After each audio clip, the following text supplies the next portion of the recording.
ओम शांति। राजयोग ज्ञान द्वारा सर्वशक्तिमान परमपिता परमात्मा शिव समझाते हैं कि मेरी संतान तुम आत्मा शक्तिशाली हो। राजयोगिनी दादी गुलजार जी कहती थी कि हम आत्मा की 8 शक्तियाँ जो विशेष हैं उसे हम एकांत में बैठकर करना चाहिए कि 8 में से कौन सी शक्ति मेरे में कम है, क्योंकि हमारी वही शक्ति की कमजोरी हमें बार बार परिस्थिति में हार खिलाती है। तो चेक करो, अर्थात चिंतन करो और चेंज करो। सेकंड में कमजोरी को पकड़ना और परिवर्तन कर लेना, ये तीव्र पुरुषार्थ है।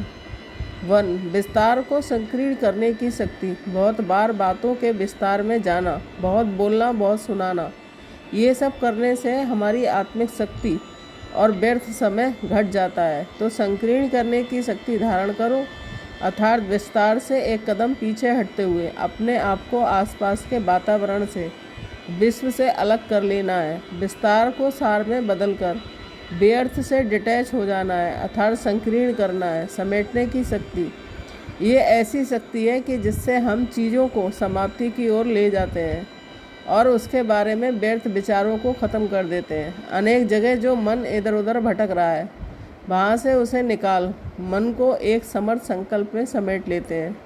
समाने की शक्ति, ये दूसरे के विचार, कमजोरी, अपेक्षा को स्वीकार कर बड़े दिल में अपने में समा लेना, फैलाना नहीं, मतलब ये व्यर्थ और नकारात्मक है, उन्हें भूल जाने की शक्ति है। बीते को बिंदी लगाना, भूलना और सामने वाले को तुरंत माफ़ कर देना। जैसे सागर में विश्व भर का कितना सारा कचरा गिरता है, मगर सागर सारे कचरे को अपने में समा लेता है और अपनी विशालता का, गहराई का प्रदर्शन करता है। 4. परखने की शक्ति, ये एक ऐसी क्षमता है जिसमें हम व्यक्तियों को, परिस्थिति को, घटनाओं को सूक्ष्म रूप से परखते हुए सही गलत की पहचान कर लेते हैं। इस क्षमता को आत्मसात डेवलप करने के लिए हमें खुद में दिव्य गुण और शक्ति भरने की ज़रूरत है। 5. निर्णय करने की शक्ति, ये अनेक विकल्पों में से परफेक्ट को चुनने की क्षमता है। इसमें आप अपने लिए और औरों के लिए निर्णय लेते हुए उसको अमल में लाते हैं। बुद्धि में जितना शुद्ध ज्ञान चलता रहेगा उतना सही समय पर सही निर्णय ले सकेंगे।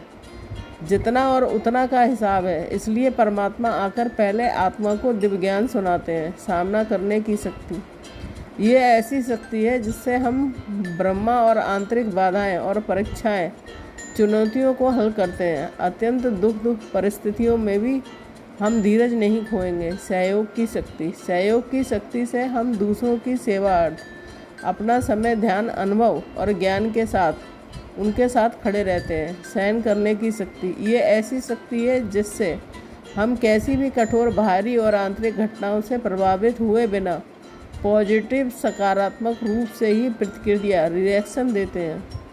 आप अपने आप को एक सुपर हीरो समझ सकते हो अगर ये 8 शक्तियाँ आपको मिली हुई हैं। जब आप इन्हें उपयोग में लाने की कला सीखते हो तब आप में ये और ही सशक्त बनती जाती है, जैसे कि सुपर हीरो। इन शक्तियों के समझ और अनुभव से आप उचित परिस्थिति में, उचित समय, उचित शक्ति को प्रयोग में लाना सीख जाते हैं। ओम शांति।